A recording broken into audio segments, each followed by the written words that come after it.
and he takes a lovely touch. Can he put this past the goalkeeper? Off the post! Over to Brennan Johnson. He takes it down really nicely, puts it onto his left, goes to strike, and it's a brilliant save. Welcome back, everyone. We are midway through Season 3, and it is a season that is threatening to spiral out of control. 11th in the Premier League table after 16 games with only 20 points on the board. Relegated to the Europa League after a horrendous showing in the Champions League. We haven't won a game in our last 8 in all competitions, losing 5 of them and only drawing 3. On top of that, I got my club captain knocking on my door telling me that the club changing room is in turmoil and demanding to know what I'm going to be doing about it. And to put the icing on the cake, we've now got an incredibly difficult run of games, starting with a league game against Liverpool, United, and then an away cup game against Chelsea. But before we get into the matches, I do want to talk transfers, and more importantly, I want to talk about this man, Matt Targett. Now, I've been racking my brains to try and think how I'm going to upturn the form of our squad, and I'm thinking heading into the January transfer window, I want to make some upgrades to my left-back position. Now, I've got Ryan Sessegnon,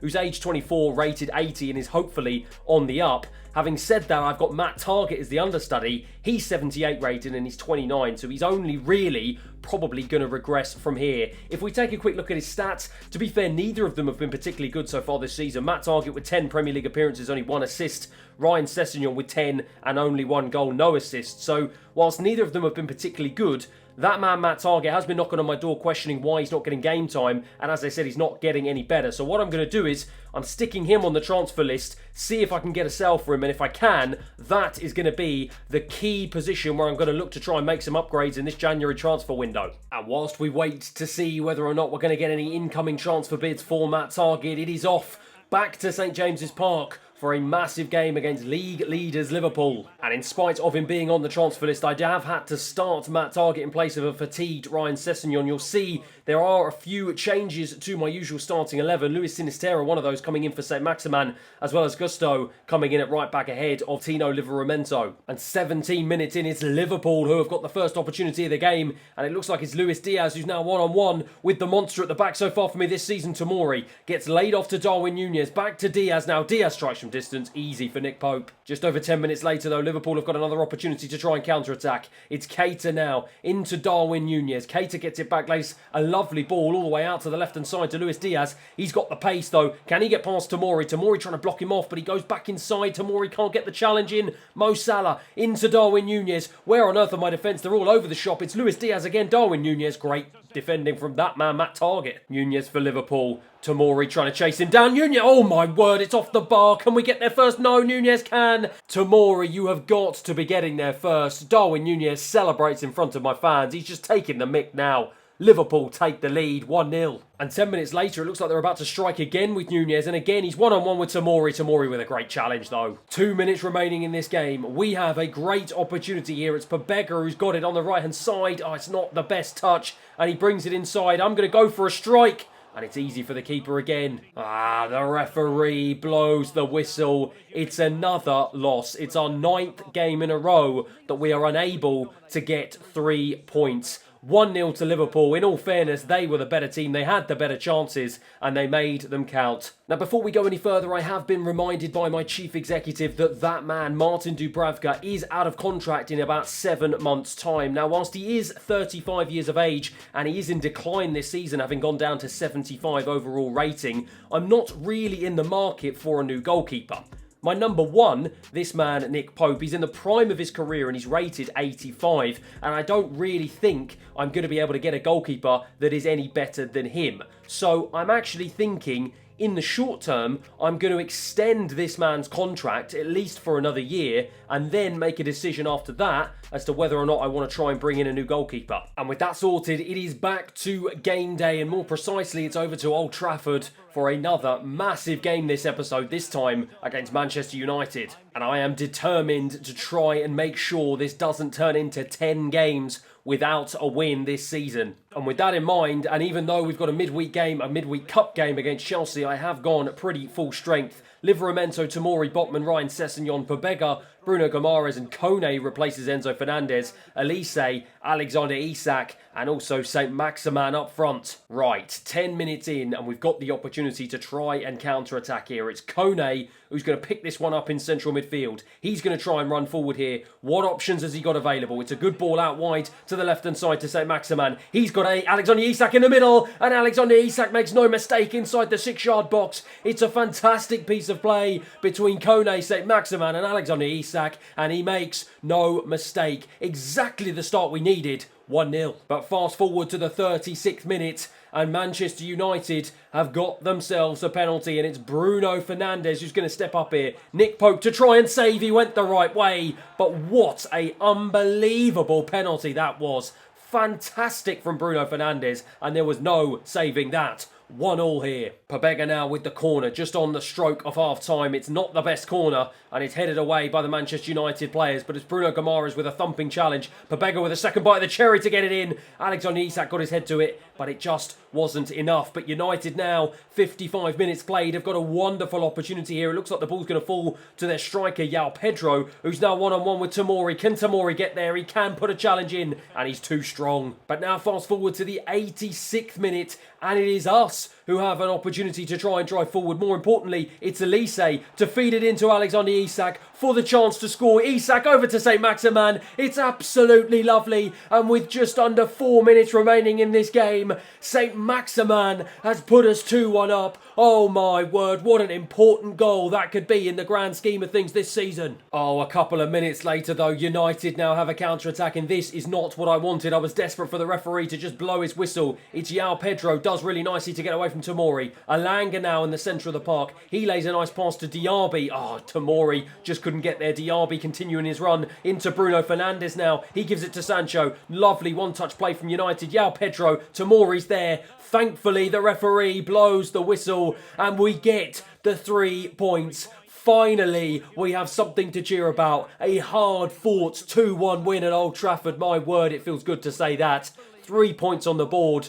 We stop the rot. We finally get a win. It's our first win in 10 games. That man, St. Maximin, with a lovely finish to give us the win. My word, what a good feeling. For now, though, it's on to a game that I am pinning all of my hopes on this season. That's right, it is a quarter-final Carabao Cup game at Stamford Bridge against Chelsea. And I'm really hoping that win against United is going to give us some real momentum heading into this game as we desperately need it. And with that in mind, I've gone pretty much full strength in terms of my starting 11. Nick Pope starts in goal. Livramento at right back with Tomori and Sven Botman in defence. Matt Targett, hopefully departing Matt Targett, comes in at left back in place of a fatigued Ryan Sessegnon. Pobega, Guimaraes, Fernandes in midfield. St. Maximin, Jonathan David and Brennan Johnson up front. Sven Botman into Bruno Guimaraes now. Bruno Guimaraes gives the ball away and Chelsea have started this game very positively. Malinowski into the box and it's a big save from Nick Pope as they force us into an early stop inside the opening 10 minutes. Cucurella for Chelsea. He turns, lays a bit of a wonky pass to be fair back to Tonali in midfield, but it's Sterling who picks it up.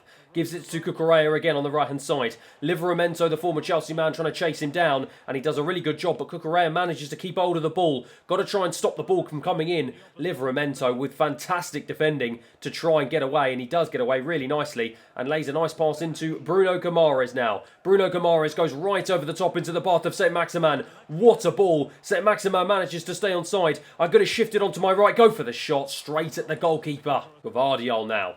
Into Raheem Sterling. Oh, he did really nicely to get away from Livramento now as Livramento tries to use his pace, and he does use his pace and he defends fantastically. Cucurella with the throw now into Sterling. Livramento fighting with him and Livramento is able to win that back. He's been very, very good so far in this game. Pobega into Enzo Fernandez. Looks for Matt Targett on the left-hand side. I'm going to try and go right the way down the line to St. Maximin. Can he keep the ball in play? Yes, he can. Can he find a ball into the box? Yes, he can. Brennan Johnson was almost there, but Chelsea get it away. St. Maximin collects though. Bruno Guimaraes into Pobega. Pobega's going to look for Livramento. Has he stayed on side? No, he has not.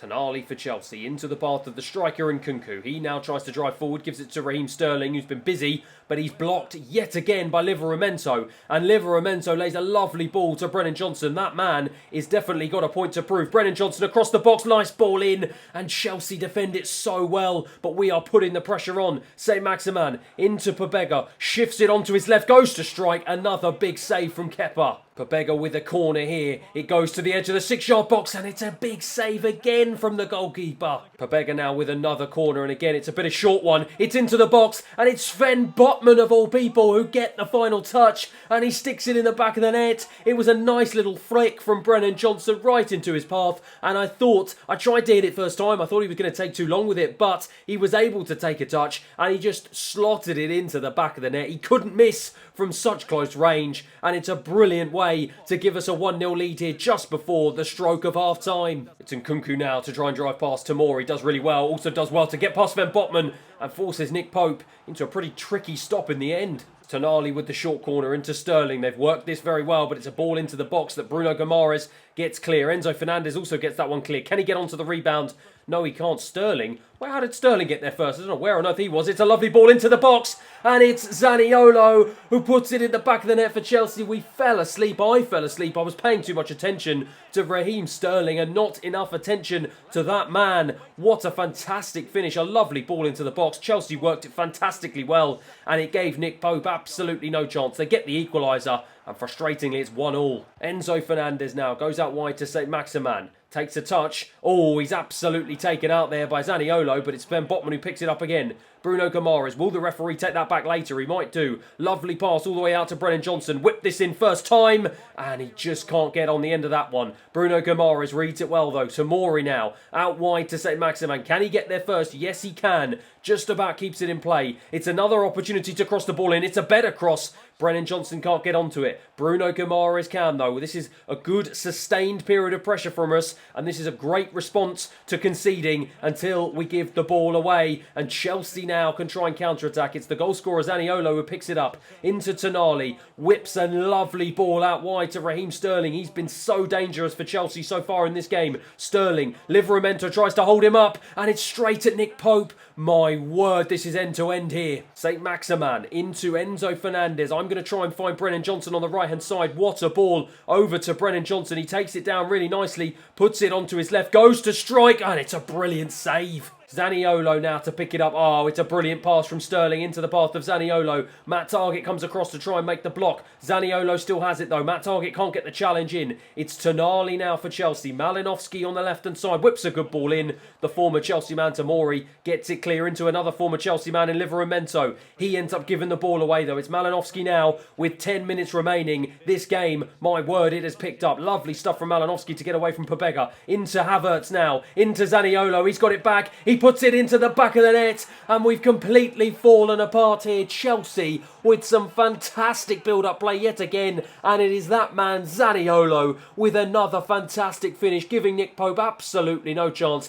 He celebrates with Graham Potter, and as it stands, we are heading out of the Carabao Cup. Zaniolo, the goal scorer, again has it for Chelsea. It's Raheem Sterling out to Kai Havertz. Chelsea now looking to put the final nail in our coffin into Raheem Sterling, and it's Zaniolo who's got the hat-trick. Oh my word, my players fall to their knees. What a phenomenal performance from that man. Chelsea completely rip us apart. Absolutely no hope whatsoever. And Chelsea do put the final nail in the coffin. Fantastic play from them. And it's 3-1. Tonali trying to be chased down by Bruno Guimaraes. I can't help but feel it's too little too late. Bruno Guimaraes now into Jonathan David, who's been pretty quiet so far in this game, but he's got an opportunity to try and get forward now into Pobega to strike off of Cucurella, and it falls into the path of Kepa, who's able to put a block in. The referee blows the whistle. He puts us out of our misery, and we are out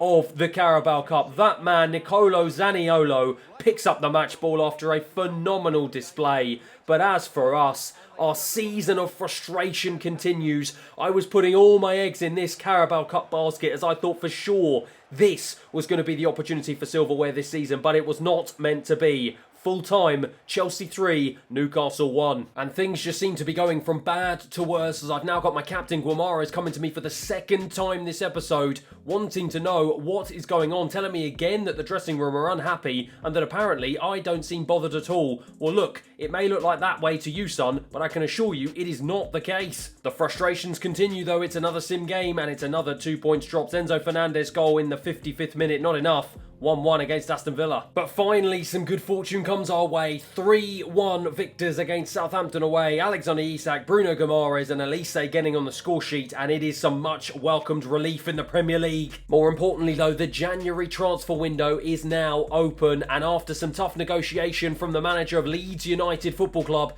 I eventually was able to agree a fee, and it means that that man Matt Targett will be leaving the club.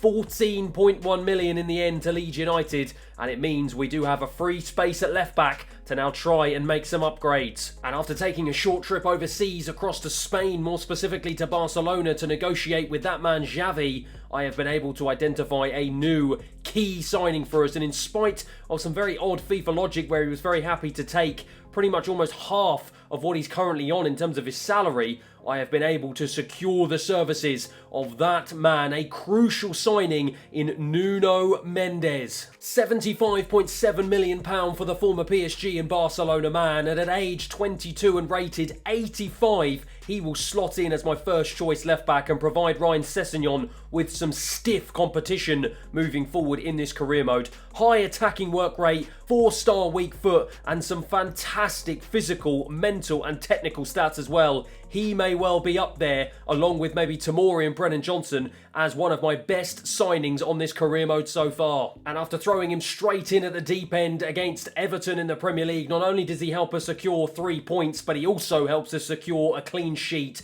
Brennan Johnson and Slotterbeck get on the score sheet. It's a big 3 points. And our FA Cup campaign also kicks off with a 3-1 thumping of Charlton. Brennan Johnson, Jonathan David and St Maximin, my attacking trio, all getting on the score sheet. And I can't help but feel things are starting to come our way. And that 3-1 win in the FA Cup leaves us with only 3 games remaining in this episode. We've got 2 Premier League games away at Leeds and away at Spurs, and we're going to finish off with the home game against Leicester. And at just over the halfway point of the season, we sit 10th in the Premier League after 21 games, only 30 points on the board. And our next opposition, Leeds, are actually 2 places above us, as well as Spurs, who are in 5th. Only 8 points above us, though, as well as Man City in the final Champions League spaces. So if we can string together some decent results in this second half of the season, we're going to need a big charge, but it is one I think we are definitely capable of. Right, it is Leeds United up next. And as I said before, this is a game we absolutely need to get 3 points for. With a big game against Spurs coming up midweek, though, I have made a couple of changes to the starting 11. Pope, of course, stays in goal. Gusto, Tomori, Sven Botman and Ryan Sessegnon come in defence. Kone, Guimaraes, Fernandez in midfield. And it's Elise, Luis Sinistera and Jonathan David to lead the line up front. 26 minutes in though, and it looks like we've got our first opportunity of the game, and it looks like the ball is about to fall to the main man, Jonathan David, up front, and he takes a lovely touch. Can he put this past the goalkeeper off the post? Fast forward right the way to the second half though, and now it's Leeds who've got the opportunity to try and counter-attack. Dan James, being put under pressure from Sven Botman, lays a nice ball into Targett though, the former Newcastle man coming up against us, but Tomori puts a challenge in on Richarlison. We've got a free kick here though in the 63rd minute, and it is going to be Enzo Fernandez to try and take this one. Going to just try and lift this one into the box. It's a good ball in, and Brennan Johnson can't get his head on it. Tomori picks it up though, and Leeds easily able to get it clear. Leeds have got a free kick here in the 88th minute, and it doesn't look like we're going to be able to break the deadlock here. We've got to try and stop a Leeds goal, and I don't know what happened there. It just completely fast forwarded onto the 90th minute. No idea what happened, but to be honest, I don't care because Jonathan David has picked this up in the centre of the park. I'm looking for options either side. Gives it to Brennan Johnson. Brennan Johnson trying to look for the ball into Enzo Fernandez, and it's really well read by the defender, and it finishes 0-0 here. Not the result I wanted. It's another 2 points dropped against a team that are our rivals this season. And this episode and this season again is becoming more and more frustrating. Right, it is on to the Tottenham Hotspur Stadium, a very wet and windy Tottenham Hotspur Stadium, for an absolute must-win game against Tottenham Hotspur. It's Hojbjerg for Spurs, into Osimhen now, who is up front for them. Must have been a new signing in the January transfer window. Tomori getting all blocked off, and Osimhen, oh my word, just wide of the target. Livramento into the feet of Bruno Guimaraes. Spurs putting so much pressure on us early doors, and we're forced into a mistake here as Reguilon picks it up on the left-hand side. This is not the start we needed here against Tottenham. Hotspur into Osimhen again. He picks it up, lays a nice ball, but Livramento reads it well. He's under pressure from Hotspur. Cool, calm and collected, easily able to turn though. Tomori now has it. Going to try and spray a pass. A lovely pass over to Nuno Mendes. Heads it down nicely for St. Maximin. Tried to shift it onto my right. Got blocked off by the Spurs midfielder. Pick it up. Fortunately for me, though, again, it's Bruno Guimaraes. Turned into Enzo Fernandez. Enzo Fernandez to strike from distance, and it's a good save from the goalkeeper. Pobega with the resulting corner. Whips a decent ball in, and I think it was Brennan Johnson who got his head on it, and it's exactly what we need here. It's been a tough opening 20 minutes here at the Tottenham Hotspur Stadium, but we get a goal we so desperately needed. Brennan Johnson arriving. He often does this. He scored goals like this for me. He scored several goals like this for me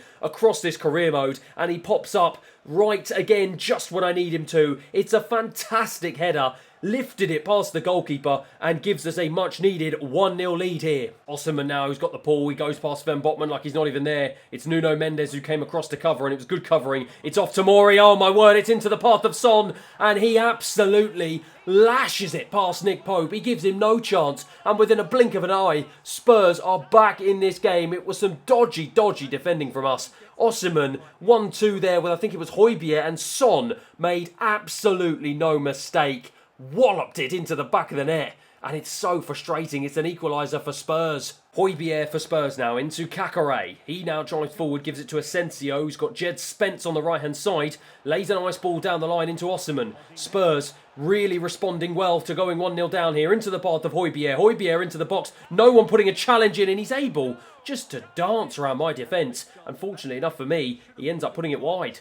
He goes infield to Enzo Fernandez, and he's put under pressure from Jed Spence, who wins the ball back from him. Spurs pressing us every single time we get the ball, and we cannot seem to deal with it at the moment. Hotspur, though, is blocked off by Enzo Fernandez, and now we have a chance to try and counter-attack. Enzo Fernandez into Jonathan David. He twists and turns, gives it back to Enzo Fernandez, takes it really nicely. He's going to strike, and it's a big save from the goalkeeper. Pobega with another corner here. It's end-to-end stuff here at the Tottenham Hotspur Stadium. Tomori will pick this one up. Took that down so nicely. Bruno Guimaraes to try and strike from distance, and the keeper makes it look easy. Pobega for Newcastle. Gives it away once again to Hotspur. We can't seem to string two passes together at the moment. Osimhen, really nice stuff to get away from Sven Botman. Drives into the penalty area. He's got three in the box, and it's played behind all of them, and we get so lucky there. Nuno Mendes into the path of Tomori now to try and spring a counter-attack. Pobega into Jonathan David. Davinson Sanchez with a great block. Heung-min Son now to try and strike forward for Spurs. Down this left-hand side. Can he get the better of Tomori? Yes, he can. So nice from Heung-min Son, and he keeps going. It's Livramento to try and put a challenge in. He can't. It goes through his legs into Osimhen, turns Sven Botman, and Nick Pope forced into a big save. Going to be Asensio with the corner. Looks like he's trying to go short here to Heung-min Son. Nuno Mendes comes out to try and make the challenge, and he does make the challenge. Great stuff from the new signing, and look at the pace to try and burst forward here from Nuno Mendes. Goes round Reguilon on the left-hand side. Going to try and go past Davinson Sanchez. Cuts inside. Can he find a ball to Jonathan David? Yes, he can. David goes back to Nuno Mendes. It's blocked off after some lovely play from Nuno Mendes. He deserved a goal from that one, but Brennan Johnson picks it up again. Gives it to Jonathan David. Jonathan David, lucky for him, gets the ball back. Tries to play it across. Can't do it. It's blocked off. Whips a ball in. It's blocked off again. Can Brennan Johnson get there first? No, he can't. And it's away again, but Enzo Fernandez now picks it up. He strikes from distance, and it's straight at the goalkeeper. Tomori picks this one up now into Nuno Mendes. He plays a nice ball into Enzo Fernandez. Gives it to Pobega. Pobega looks for Jonathan David. Jonathan David to strike with the outside of his foot, and he forces the goalkeeper into a fantastic save. Desperate times call for desperate measures once again, and this time I'm bringing on Alexander Isak and Elise. I'm switching to 3-5-2 in the effort to try and see if we can get a goal in this final 10 minutes. It's going to be Pobega who's going to try and take a corner here. Whips a good ball in into the head of Brennan Johnson. He can't quite get his head on it though. Bruno Guimaraes back out wide to Pobega. Whips a nice ball in. Jonathan David with the head, and it's a brilliant save again from the goalkeeper. Kakare for Spurs into Lo Celso. It's Osimhen now to try and bring the ball ball forward. Goes past Sven Botman like he's not even there. Great stuff from him. Oh, goes past Nuno Mendes into Harry Kane. Oh, the man I didn't want it to fall to in stoppage time. And it is Harry Kane who buries it. He's come on as a sub and he makes no mistake inside the penalty area. My players drop to their knees again. What is going on this season? Harry Kane celebrates in front of the fans. That man Osimhen has been a thorn in my side all game. Look at the footwork to get away from Nuno Mendes into the path of Harry Kane. And he makes no mistake. So frustrating, but Spurs lead 2-1. And the referee blows the whistle. That was the last attack of the game. The switch to 3 at the back blew up in my face. It's a horrendous way to finish off this game. It's a massive loss. And this is just a massive, massive blow to our European chances this season. I'm thankful for the FA Cup though. A 2-0 win in the 4th round gives us a place in the next round of the competition. Alexander Isak and Enzo Fernandez getting on the score sheet. And at least there is some positive news to end this episode on. And that is where we will finish this episode. 10th in the Premier League after 23 games played, only 31 points on the board. We've lost the same amount of games that we've won, and we are an absolute mile off of European football, let alone Champions League football. And we have an absolute mammoth task if we want to try and climb our way up this table in the second half of this season. But that is that for the end of this episode. Thanks so much for watching. If you have enjoyed it, please feel free to like and subscribe. And hopefully I'll see you again next time.